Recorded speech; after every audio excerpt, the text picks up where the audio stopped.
ela está por ser votada, está por sair, e o governo do estado fez uma proposta de uma reforma tributária também ao nível estadual.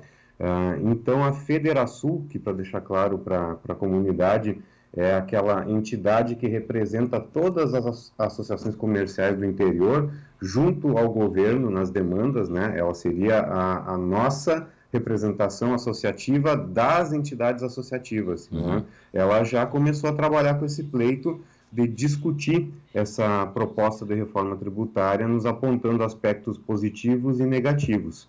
Então, é de extrema relevância que a gente faça essa discussão, porque é papel do cidadão também cobrar, né, com relação a um corte nos gastos públicos e uma diminuição desses gastos públicos também, uma vez que a gente está em meio a uma pandemia, né, Antônio Marcos? Todo mundo está passando determinada dificuldade. Eu costumo dizer que Tupã, a gente está num lugar melhor do que outras regiões, porque dentro das limitações que nós tivemos nos 14 dias, não passou disso. Né? E há municípios conhecidos que eu converso, Novo Hamburgo, São Leopoldo, a região metropolitana, a gente está com uma onda de desemprego e de diminuição do poder aquisitivo muito maior do que as dificuldades que nós aqui estamos enfrentando. Verdade. E essa campanha engloba quais produtos da questão de impostos, Jader?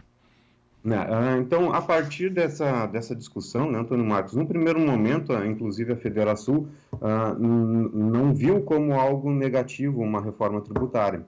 E eu acho que foi um dos primeiros a apontar no nosso grupo de WhatsApp dos presidentes, né, de que, olha, vocês não leram direito, né, tem alguns pontos que a gente precisa observar e reclamar com os nossos deputados estaduais, principalmente para que eles venham a observar antes de uma votação efetiva, né? A população precisa discutir isso, e quem é afetado diretamente pela carga tributária e pelo pagamento dos impostos tem que estar atento ao que está acontecendo. Né? A gente tem direitos, sim, mas a gente tem obrigações também, que é cobrar os nossos representantes para que eles o façam da melhor forma possível. Ainda mais aí às portas de um período eleitoral, né? Que vai ser nos municípios, mas impacta da mesma forma, né, nessa grade, a importância desse tema. Então, o que aconteceu? A Federasul foi mais a fundo, e nós fizemos discussões virtuais, né, obviamente com reuniões virtuais com os presidentes de ACIs através de regionais, com os representantes, com a participação dos deputados estaduais, economistas e especialistas em tributação. Fique claro, né, é um tema bem complexo, Antônio Marcos, com certeza. E eu particularmente tenho uma noção básica a respeito desse tema e dessa teoria, mas em economia eu já tenho aprofundamento melhor, particularmente, que a gente consegue fazer uma análise, né? Mas os economistas nos trouxeram o aporte necessário de conhecimento para a gente elaborar uma cartilha em conjunto que traz o que ficou como positivo, porque nem toda proposta é negativa sempre, né? A gente precisa observar isso. Há, claro, elementos positivos numa reforma tributária também, e os aspectos negativos. Então, o que a gente pode trabalhar é justamente isso. O que nós temos de aspecto positivo, o que nós temos de aspecto negativo nessa reforma tributária. E essas reuniões que a gente vem realizando, inclusive hoje à tardinha, a gente tem a da Regional Centro. Eu estendi o convite ao prefeito municipal, que é o presidente da M Centro, acredito que ele vai participar também, mais um encontro virtual. Nós vamos discutir e tentar sensibilizar esses deputados para que votem contra essa reforma tributária em meio à pandemia. Até porque, além dessa questão da reforma tributária em meio à pandemia, ser em meio a um período inóspito, a um cenário desnecessário, há uma outra questão, que é que a gente precisa aguardar sair primeiro a reforma tributária federal para conseguir fazer uma adequação correta na reforma estadual. Essa é a lógica, né? A gente tem uma hierarquia. Então, esse projeto da reforma tributária de agosto de 2020 agora, nós elaboramos em conjunto, presidentes da ACI, entidades empresariais, né, uma cartilha com uma análise a partir da cartilha distribuída pelo governo do Estado. Então, as informações foram dadas pelo governo do Estado. E aí cabe ressaltar alguns pontos. Eu não sei se eu posso continuar, Antônio Marcos, ou tu gostaria de me interromper com alguma pergunta? Fica à vontade. Tá? Na nossa carga tributária atual, no Rio Grande do Sul, ela está majorada desde 2016, desculpa, então ela foi ampliada em 2016. E a atual legislação tributária que nós estamos em voga no Estado, ela prevê, com essa majoração desde 2016, uma redução de ICMS em janeiro de 2021. Ou seja, quando estamos para colher os benefícios dessa majoração da carga tributária em janeiro de 2021, claro que não se contava com esse cenário que a gente teve esse ano, né, vai se voltar uma reforma tributária antes para colocar, claro, que mais uma incidência de impostos. Que fique claro, ninguém é ignorante ao ponto de imaginar que uma reforma tributária vai diminuir impostos, ainda mais com a classe política que a gente tem. É óbvio que é para ampliar, né, o gasto público e, obviamente, vai incidir sobre o bolso do contribuinte, né, do cidadão. Então, conforme o governo do Estado, que ele nos passou a respeito dessa reforma tributária, o objetivo dela é manter a arrecadação, tá? Seria não aumentar a arrecadação na justificativa do governo, tributar melhor, né? Promover uma tributação mais justa, é o argumento do governo do Estado, né? E para o governo essa proposta vai trazer mais oportunidades para o Estado, melhorar o ambiente de negócios, né? E o Estado passaria a ter um dos ICMS mais modernos do Brasil. Essa é a justificativa do governo, né? A partir das reuniões regionais que nós tivemos, nós elencamos os pontos positivos dessa reforma, sim, e, respectivamente, os pontos negativos. Então, com relação a pontos positivos que nós temos na proposta do governo do Estado, estão, por exemplo, a redução da carga tributária nas aquisições internas para 12%, com extinção do diferencial de alíquota DIFAL. Tá? E aqui é importante a gente salientar, que são termos técnicos, né? O que seria o DIFAL, né? E quem paga e quem não paga essa alíquota, né? O DIFAL é um diferencial de alíquota com relação ao recolhimento do ICMS, que é o Imposto sobre Circulação de Mercadorias e Serviços, que é a maior fatia, né, de arrecadação do governo. E cada estado, ele tem, cada unidade federativa, ela define a alíquota que será recolhida. A alíquota do Rio Grande do Sul ela é muito maior do que outros estados, o que leva investidores a buscarem outros estados para colocarem seus negócios. E o DIFAL é a diferença entre esse ponto de origem da arrecadação do ICMS e o ponto de destino. Então, se um produto sai de São Paulo comprado pela internet, né, geralmente está relacionado a isso, o DIFAL, e ele vem para o estado do Rio Grande do Sul, tem uma diferença de alíquota que é recolhida, né, para compensar esse ponto de equilíbrio entre os estados. Isso é o DIFAL. Tá? Outro ponto positivo é a redução do prazo de creditamento de ICMS, incidente em investimentos em bens de capital, de 24 ou 48 para um mês. Tá? Então, isso depende da aprovação do CONFAS, que aí é outro terminho técnico que não está na nossa resolução do dia a dia, mas o CONFAS é a nossa agência brasileira, né? É o Conselho Nacional de Política Fazendária, é o que a gente chama de CONFAS. Então, é a instância superior que vai fazer essa fiscalização com relação... É o CONFAS também quem está trabalhando com a reforma tributária federal. Outro ponto positivo que a gente tem na reforma, na proposta do governo, também, que depende da aprovação do CONFAS, é a autorização para acreditamento do ICMS incidente na aquisição de bens de uso e consumo consumidos na industrialização, né, que é outro setor. Mais um ponto positivo, a possibilidade de utilização de 100% de saldos credores de exportação para pagamento de aquisição de fornecedores do Estado.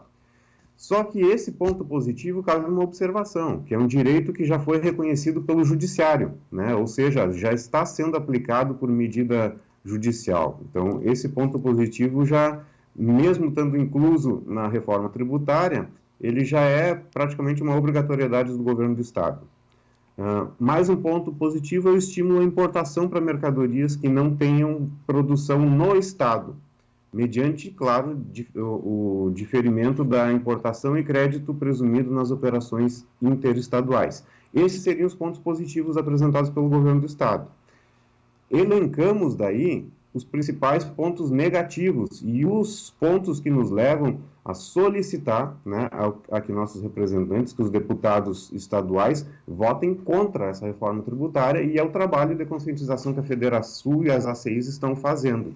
E por isso vem de encontro ao lançamento da nossa campanha de não ao aumento de impostos, tá? Que são eles, né, os pontos negativos.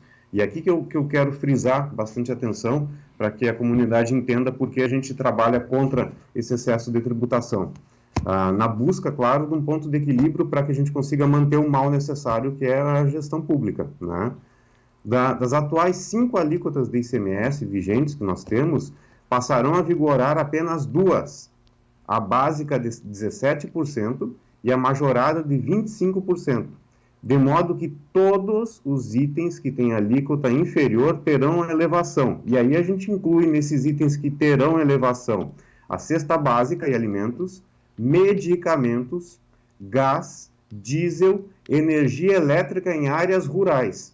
Tá? E aqui é importante, olha quanta área rural a gente tem, isso impacta diretamente o nosso município nesse ponto negativo. Então, isso é importante que nós venhamos a trabalhar.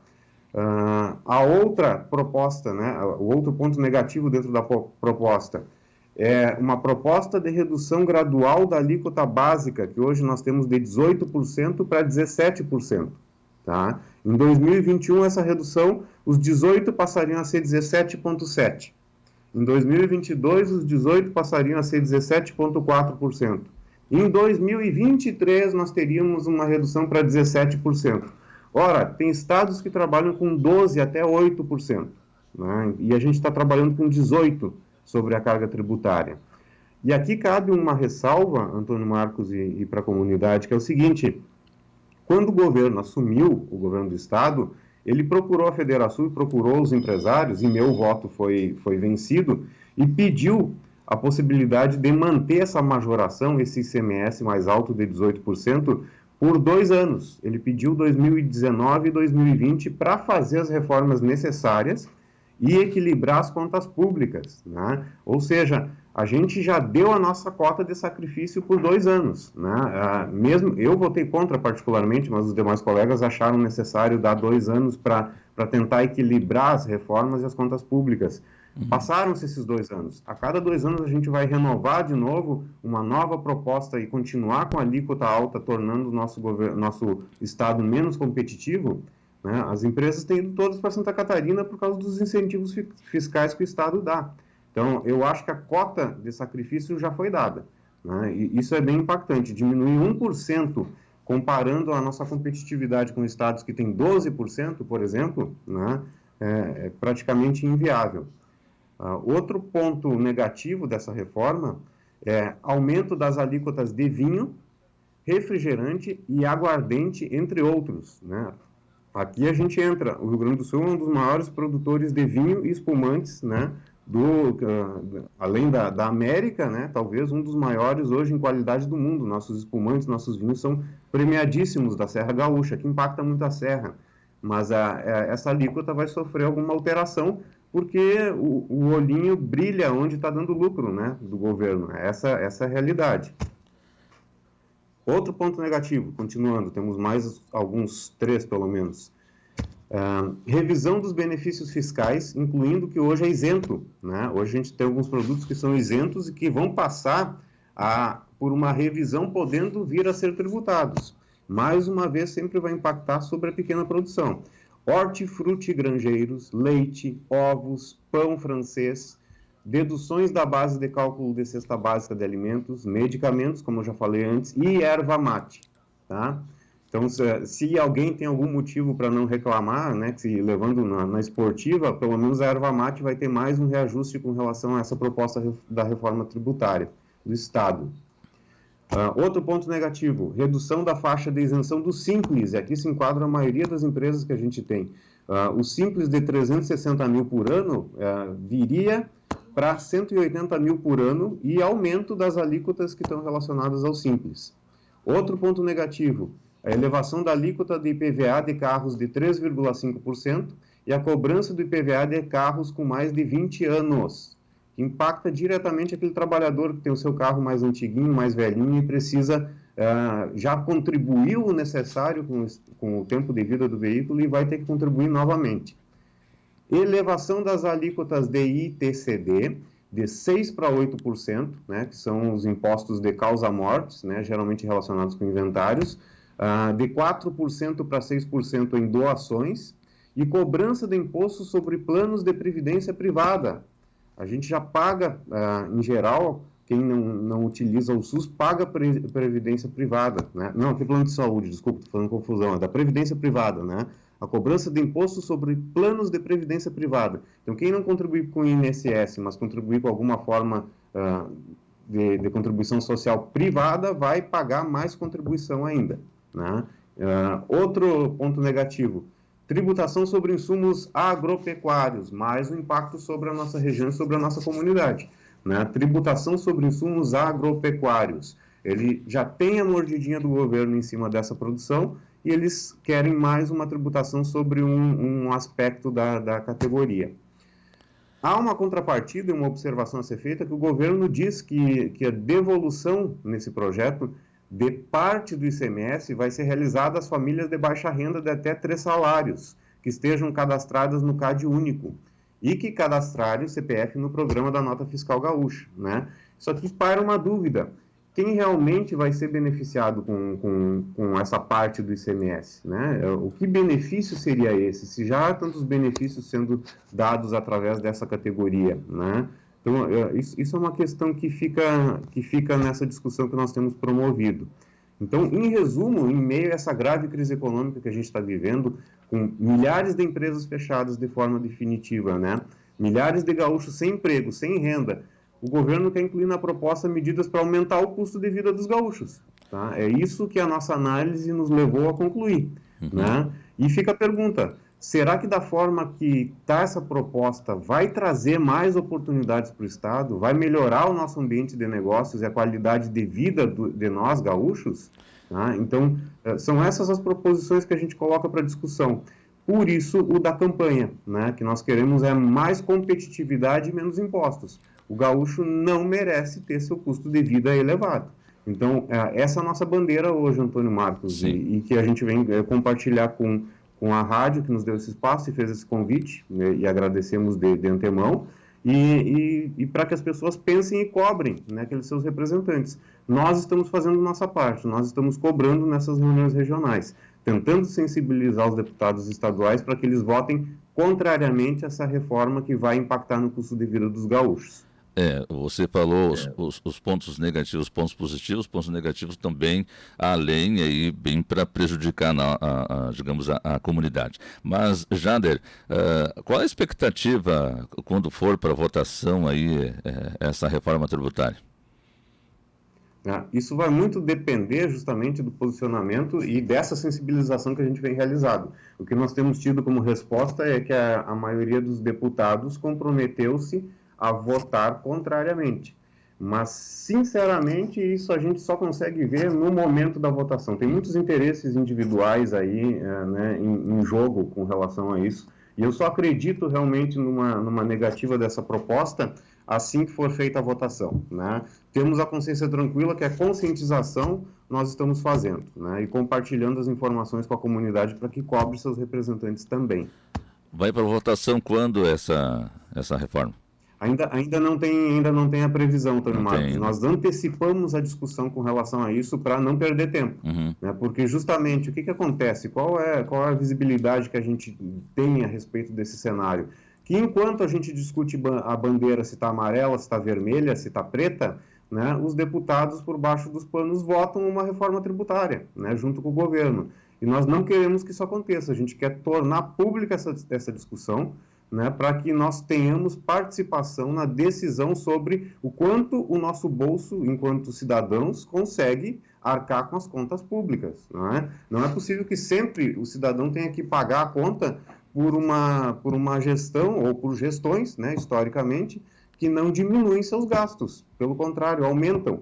Então, o cidadão precisa equilibrar suas contas com a diminuição da renda, mas a gestão pública continua gastando da mesma forma. Né? Exemplo, essa nossa reunião virtual. Faz muito tempo que poderia ser feito dessa forma para que deputados federais, estaduais, senadores, ao invés de estar gastando dinheiro público com viagens para cima e para baixo com seus assessores, sentassem e discutissem em 30 minutos, de uma maneira virtual com a tecnologia disponível, aquilo que é necessário, né? Sem perder tempo. Tá certo. Jander, a gente agradece a tua participação no programa Variedade Supã. É um assunto bem complexo, bem extenso, né? Muito. A gente teria bastante tempo para falar, mas a gente não dispõe desse tempo. Mas acredito que você conseguiu passar aí para a comunidade aí a parte técnica, a parte mais informativa de como está a situação para essa reforma tributária que vem aí, né? Então, vai continuar, pelo que a gente entende, a discussão, né? Tanto vocês aí, da CIT, da Associação da CIT, e como o governo, que já começou também a discutir por fora, né? A ganhar aliados, enfim, para que essa reforma tributária seja passada aí na Assembleia. Exatamente. Obrigado, doutor Marcos. Realmente, é um tema muito complexo, né? É difícil, inclusive, transmitir de uma forma breve e sucinta, né? Mas fica bem claro como colocastes, né? A gente tem muito mais pontos negativos a observar através dessa nossa análise do que pontos positivos. Então, isso vai impactar, sim, no custo de vida dos gaúchos, né? Isso é importante que a gente discuta. E aí cabe uma ressalva, né? Como eu disse, a gente está à beira de um pleito municipal. Cabe cobrar essas questões, né? Uma reforma tributária tem que ser discutida com a comunidade e não ser aprovada embaixo dos panos. Muito bem, obrigado, Jader. Um abraço e um bom trabalho aí. Abraço, obrigado pela oportunidade, grande abraço a todo mundo. Nós agradecemos. Falamos com o Jader Gaklik, presidente